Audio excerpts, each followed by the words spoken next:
I am now honored to be joined by Nicole Poyer. How are you? I'm fine, thanks. Who do you represent in this symposium? I represent the Sion Goodrich Theological Society, which is an ecumenical theological society from Trinidad and Tobago. We are affiliated with Codrington College in Barbados, and they are the Anglican Seminary in Barbados. And in this contest, what does religious freedom mean to you? Well, coming from Trinidad, where we are a very plural, very diverse society, it's something that I took for granted for many years before realizing that not a lot of people enjoyed what I enjoyed. So I grew up in a Catholic family, but my stepmother was Anglican. When I visited my father's home, I had that kind of influence. And the person next door, the neighbor, was Seventh-day Adventist.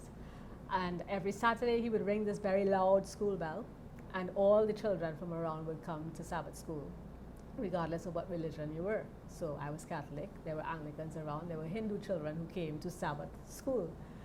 So religious freedom is something I enjoyed and took for granted for a long time. You enjoyed and took it for granted. Well, that happens in a lot of aspects in life. Yeah.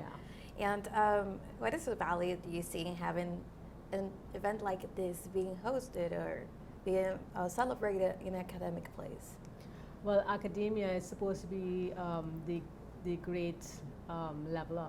It levels the playing field for a lot of people. So if it is we are to gain any kind of understanding and any kind of interaction with each other, universities are generally the places where those things happen.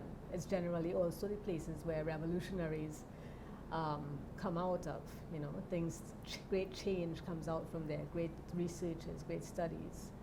So if it's going to happen at all, this is a place for it to happen. And coming from Trinidad and Tobago, right?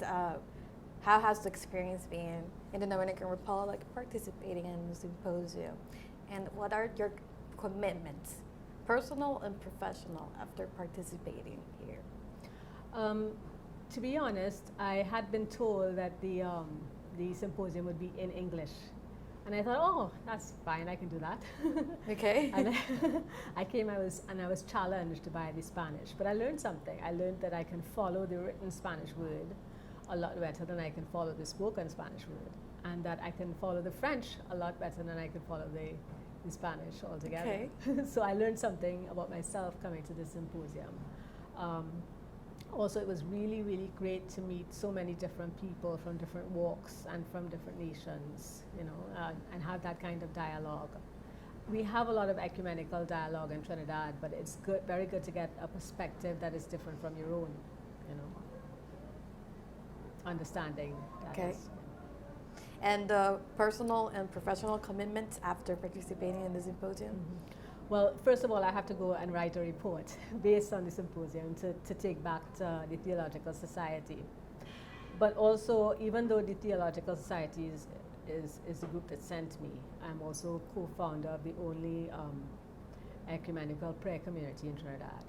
And having made some connections with some other people there, we're going to continue making those connections and see how we can partner with different aspects of things going forward.